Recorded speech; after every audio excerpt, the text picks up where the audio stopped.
Elijah flees from Jezebel. We've got some drama going here, I think. Ahab told Jezebel all that Elijah had done and how he had killed all the prophets with the sword. Then Jezebel sent a messenger to Elijah, saying, "So may the gods do to me, and more also, if I do not make your life like the life of one of them by this time tomorrow." Then he was afraid.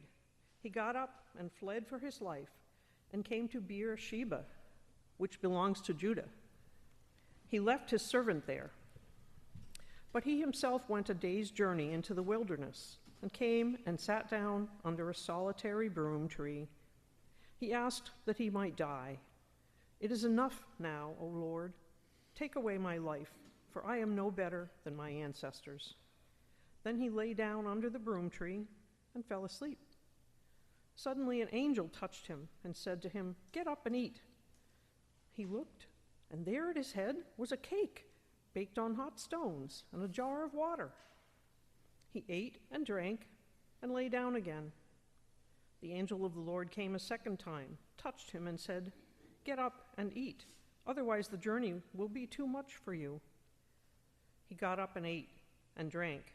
Then he went in the strength of that food 40 days and 40 nights to Horeb, the mount of God.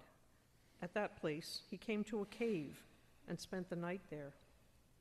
Then the word of the Lord came to him, saying, "What are you doing here, Elijah?" He answered, "I have been very zealous for the Lord, the God of hosts, for the Israelites have forsaken your covenant, thrown down your altars, and killed your prophets with the sword.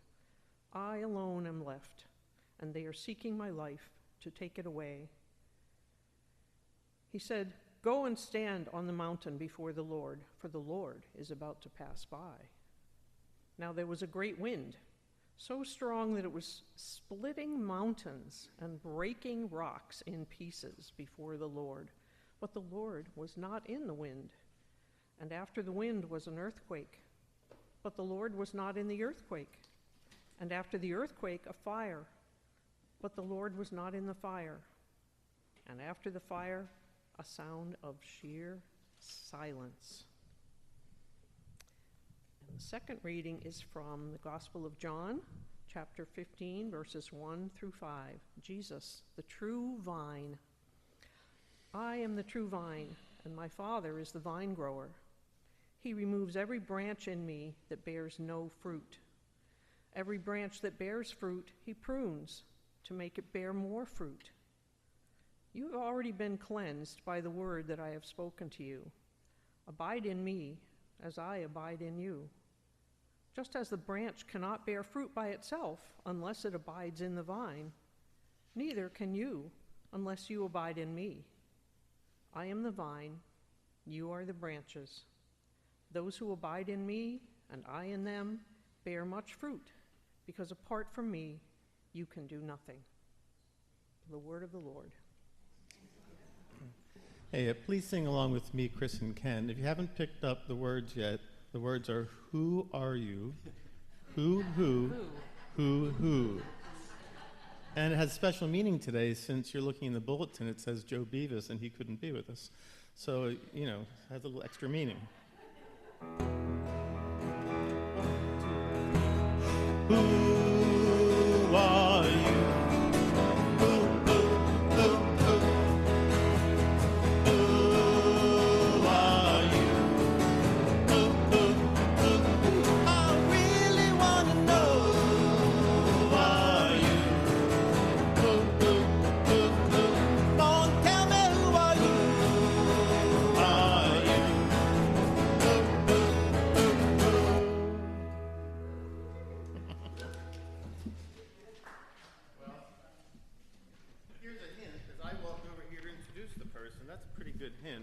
Who might be willing to fill in at the last minute? If you weren't here for announcements, Joe Beavis had to spend the night with his mother in the hospital. Luckily, it's nothing too serious, but he was there till 4:30 and has to go back there.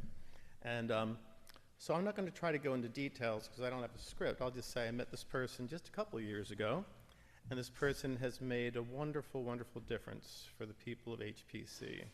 and I'm really interested to talk with her. And she has we've talked about many things over the years, and I've been lucky to sit every Wednesday in staff with Beth and get to know her. Although I'm not good with details, I'm not going to try to say details. But she's a wonderful cook. One of the questions, before I even bring you up, I'll ask you, I had pugs for a while, and it was okay owning dogs. I'm not really that big on pets. Why would you buy a dog so large? Maybe there's just not an answer. I don't know. Yeah, okay. But I've been really, really privileged to work with her. And I know how much she cares about this congregation. And I know she's cared for a lot of congregations and lived a full life and has lots to talk about. So please welcome Pastor Beth Scibienski. There we go.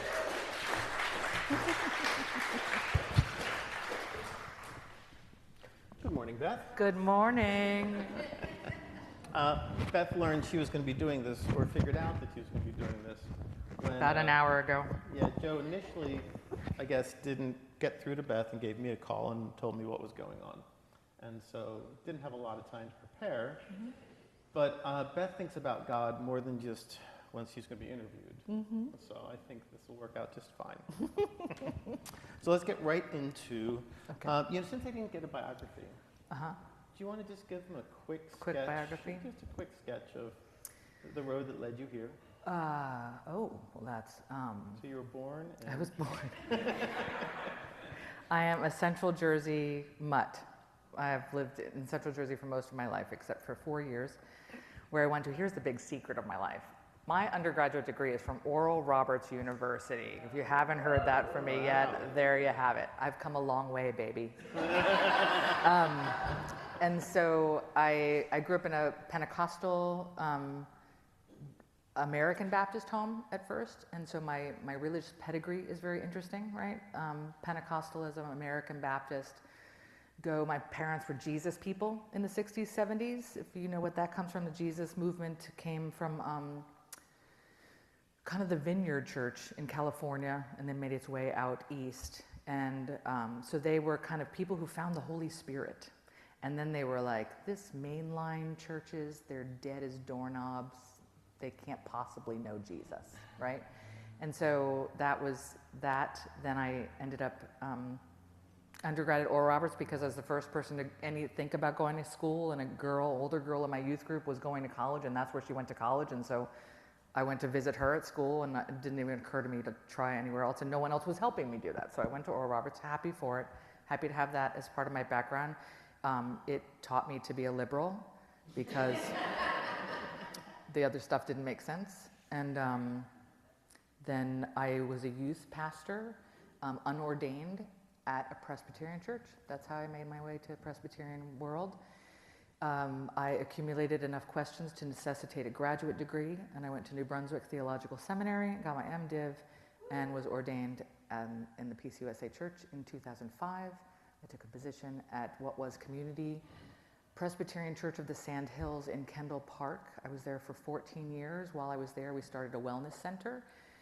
We had a thriving preschool, and we also merged with another church. We changed our church names. We closed both churches, started a new church called Grace Presbyterian. The other church that was merged was Miller Memorial Presbyterian on the other side of the tracks, Route 1 track being the track.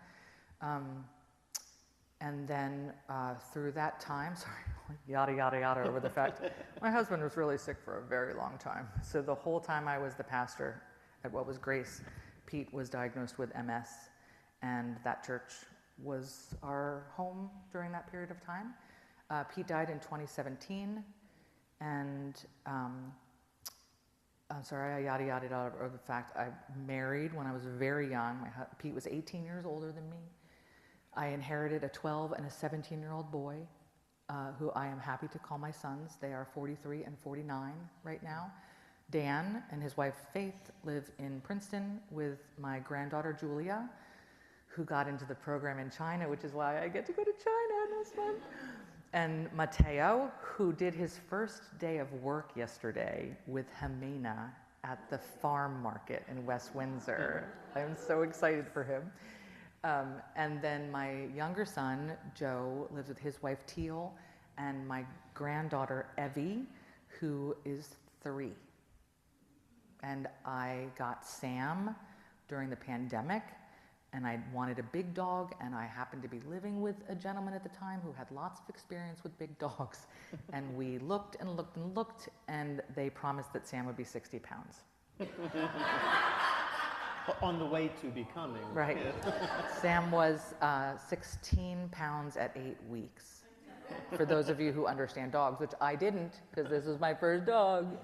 So he gained 10 pounds every month until he hit 96. He was 96 for 4 years. Then he jumped to 104, and this year he clocks at 107.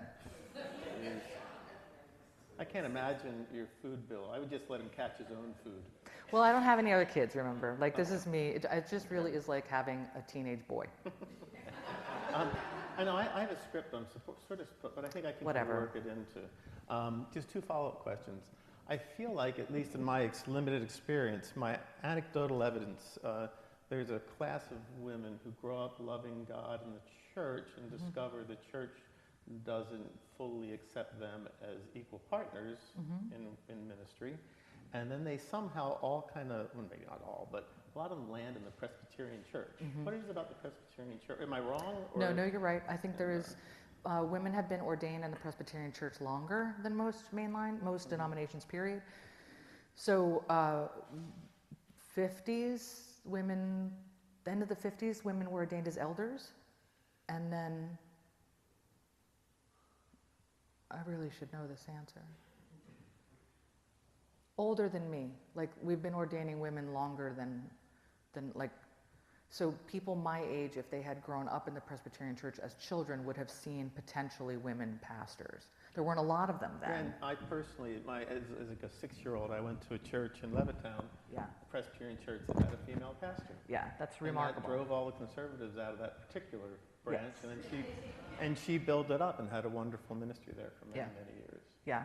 And I made it to the Presbyterian church because when I was little, my childhood best friend, Ilona Naj, 3rd through 5th grade, I moved a lot. So 3rd through 5th grade, Ilona's dad was the pastor of the Presbyterian church in New Brunswick, New Jersey. And so when it came time, Pete and I had been going to kind of a non-denominational church. I was like working out my calling, figuring out I needed to go to seminary, and I never wanted to argue about whether I could be a pastor. Like, so in conversation with him, we just felt like the ministry that we wanted to do, that wasn't it. I wanted to actually do stuff and not argue over and against gender. Other people have that call, and that's fantastic. It wasn't mine. So I made a cold call to Reverend Naj, Ilona's dad, and said, I don't know if you remember me, but I'm thinking about being ordained, and I need a church in the Presbyterian church. Can I come talk to you? He's like, absolutely. So Pete and I sat across his desk. They welcomed us in. It was a very traditional congregation. He's Hungarian, an immigrant here, and I learned a ton from him.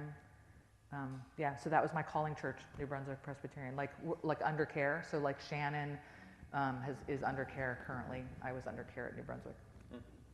And now this next question, follow-up question, kind of works into, we'll bring things up to the present moment. And I know this question, you could speak for hours. You could write a book, obviously. I could. I wanted to ask, can you just tell us a little bit about how your relationship with God evolved through your caring for Pete? Oh, gosh. And that's a big one. No, I understand why you said you could write a book about it. That's funny. That's funny. I know that some of you have, because I've heard you talk about taking spiritual gifts tests. Can you, if you know what I'm talking about? Okay.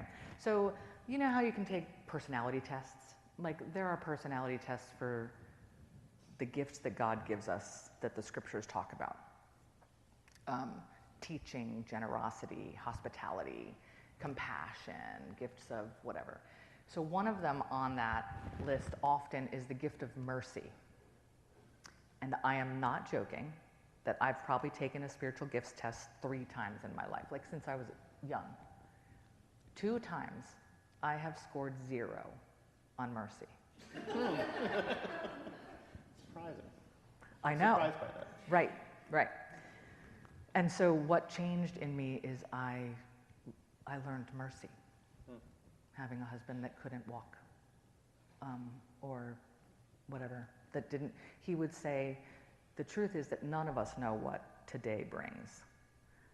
I just really know that's true, right? So some days his feet work, some days they didn't.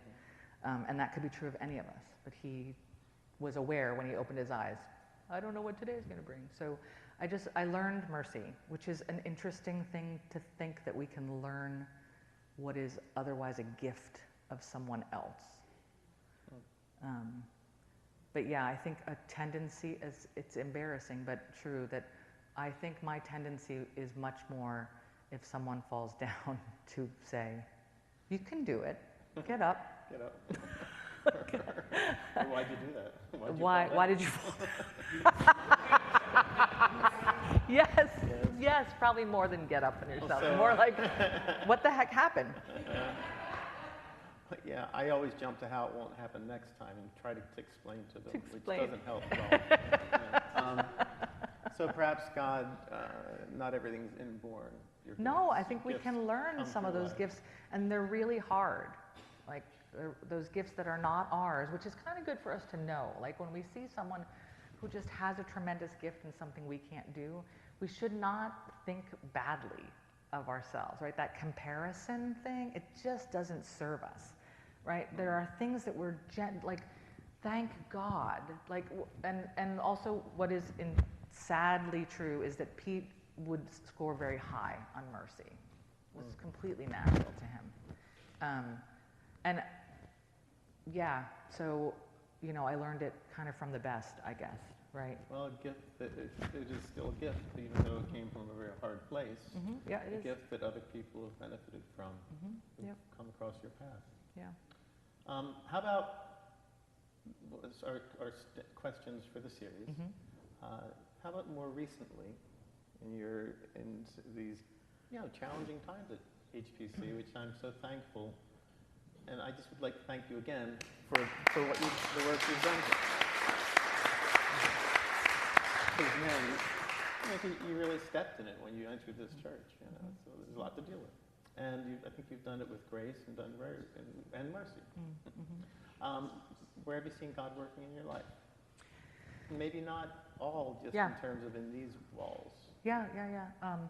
Well, I think, you can tell probably from my sermons that I get an awful lot out of nature when I'm walking, and that has been kind of the largest healing place for me in Hopewell. And you all know, just as I do, how beautiful it is in this space, and how we don't have to move but like a half a block to find something that's beautiful and a tree that's growing very tall. A lot of places don't have tall trees, and we're like overgrown with tall trees, right? It's remarkable. And so I have been known to talk to the trees on my trails when I'm in the borough park, right? I have been known to find myself like crying as I'm praying about something, and then kind of stop in my tracks and realize that I'm surrounded by these trees, and I remind myself that I'm one of them, and I belong here, and they belong here, and they can be my like witnesses, like those trees have witnessed. I think that's probably true of many of us, right? Those trees have witnessed a lot of my musings and ruminations and my prayers and my feelings. Yeah, those trees have witnessed my life for the last 2.5 years, and it hasn't been 2.5 yet, but 2 years. So I'm really grateful for that, and that has been growing my my love of the natural world, and how God is in those things with me, and how my DNA is so very similar to those things that I can't, right? Like I didn't learn that as a kid. I wasn't raised by scientists that explained to me that our DNA is really very little difference from the tree or the ground, the moss. My gosh, the moss around this place is remarkable. So I've been on a trip that way. So I definitely see God around us.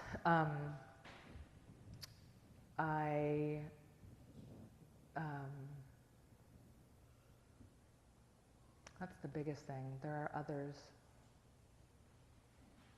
Yeah. Maybe the next question Yeah, will might get trigger there. some of that is, what worries, questions, or struggles might you share with us? Yeah. I'm going to go back because I just remembered the one I wanted to say. On Friday evening, my brother-in-law was ordained, also a Presbyterian pastor, which is a kind of a miracle in our family because he was even brought up a little more wonky than what I think I was, which is playing.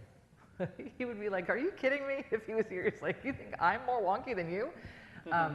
Anyway, him and my sister, I've said this before, they planted a new church called Our Table. It's on Friday nights. People come for a meal. Doors open at 5. They eat at 5:30. 6 o'clock, they transition to communion. And then they have a scripture and they talk about it around tables. And then they end with singing, like around the piano. And it's been 4 years in the making, and it's kind of a miracle that the Presbyterian Church, it took us a lot to get to a place where Walter could be ordained to a different kind of church like this that does things differently. And so he was ordained on Friday night, and I got to be there, and I bought him a communion set because so much of their service it's about communion for them. And I got it from John Shedd, and it's just beautiful. And it was the best present he got, which makes you always feel good as a gift giver, like that I nailed it, you know? Yes, competitive giving. Competitive Yes. giving, yeah. Although I'll tell you, I say it was the best present, but then I'll say this, and then because I really saw God in this experience, and I'm still processing how much God worked in this thing in his life and my sister's life, and you know, they've got like a gaggle of children. She's got 4 teenage girls and 1 baby boy, and their house is just beautifully chaotic, and there's people singing all the time, and it's just bizarre. And girls, they're like the Van Trapp sisters. So I thought my gift was so fantastic, and then because he planted this church and he wasn't going to a new church, like they knew him. And so people from his church gave, you know, there's time to present like a robe and a stole to a pastor when they're ordained. Well, it's not that kind of church. And so one of the leaders got up, and in this space I'm always so challenged because it looks like the people that Jesus hung out with in this meal. There are people that are not neurotypical. There's people with all kinds of mental illness. There's people with physical illnesses. There's people who are food insecure, and they rely on this on Friday night, and they come, and this is their community, and it's challenging and stressful and beautiful, you know? So, and their leadership is made up of a variety of people. So one of the guys gets up and he says, he cried through the whole thing, but he gave my brother-in-law, who is a phenomenal guitar player and vocalist, musician, a guitar strap instead of a stole. And then he explained how he wants him to put it around his neck and remember that this is who God's made him to be. And like, I was like, man, my gift was the best. But it was just so precious. It was, yeah. Anyway, so, but to the thing I'm struggling with, I picked the text. The 1 King 19 text came, so I'll combine these two things. Yeah. The 1 King 19 text is immediate. It's one of my favorites. It's a lifelong lesson for me. Martha stopped right before, right? There's the earthquake, there's the wind, then there's the sheer silence. And at that point, Elijah, who I just love Elijah because he's so dramatic, right? Like, everyone is after me and I'm the last one. And he puts his cloak over his head and he goes out to the mouth of the cave. And then God asks the same question, Elijah, what are you doing here? And then he says the same thing, I'm the last one.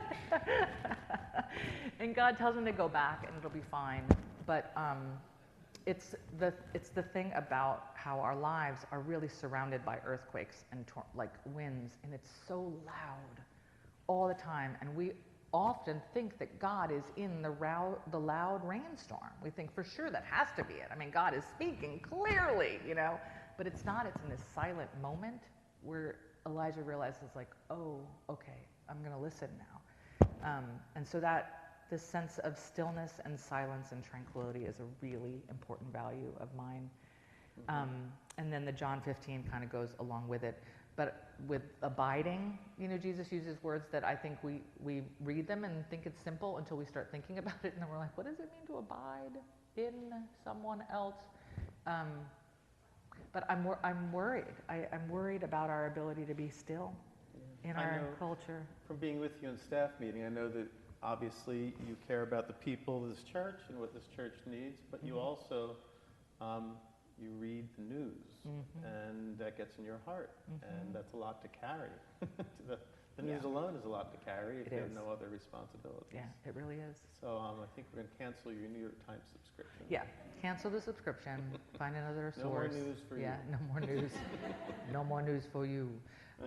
Yeah, but, you know, I'm worried about us being able to be still and hear God's voice, and also just be still. Like, we're kind of chronically overdosed with cortisol. It's really just not good for us, you know, our body. Well, let's move on to our last question. Last question about music. Yes. It must just been loose. Okay, there we go. Okay. Sorry. Thank you. I know everyone in the choir knows what a beautiful voice you have. And I don't know that everybody knows that I guess, how far did you go with the voice major in college? It was like a year and a half. But started out as a voice major. Beth has a real love for and close relationship with music. And so you picked some hymns today. I did. You didn't have much time to think about it. Nope. Yeah. So the song we're going to sing after this is God of the Sparrow, which There's your nature. There's my nature, exactly. That's why I picked that one. And then the band is going to do an offertory, a freedom song that Ken and Chris have been working on. And the reason why they're doing that is that I'm going to take a break from this sharing stories next week because I felt like it just would be tone deaf, given the 250th anniversary. I'm not making a political thing, but it just felt wrong to have someone else do an interview that week. So we're going to take a break. And as a result of that, and also a sermon series coming up later on the book of Exodus, I've been putting together a playlist on freedom songs. And so if you have a song that speaks about freedom, I'd love to hear it because I'm putting a list together. And then the closing song is going to be Every Time I Feel the Spirit. And we're going to sing it as rockin' as we can. I just have one final question, which a lot of people probably shared the same question. When I was a kid, I could never make her say it, but I knew I was my grandmother's favorite. She would never admit it to me, but I knew I was compared to my brothers and my sister and my cousins. So I want you to let's just limit it to the people in this room. Who's your favorite?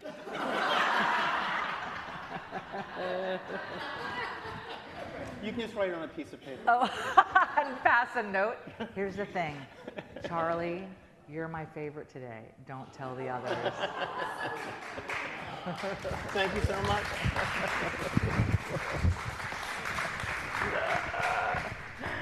All right, let's stand and affirm our faith as you're able.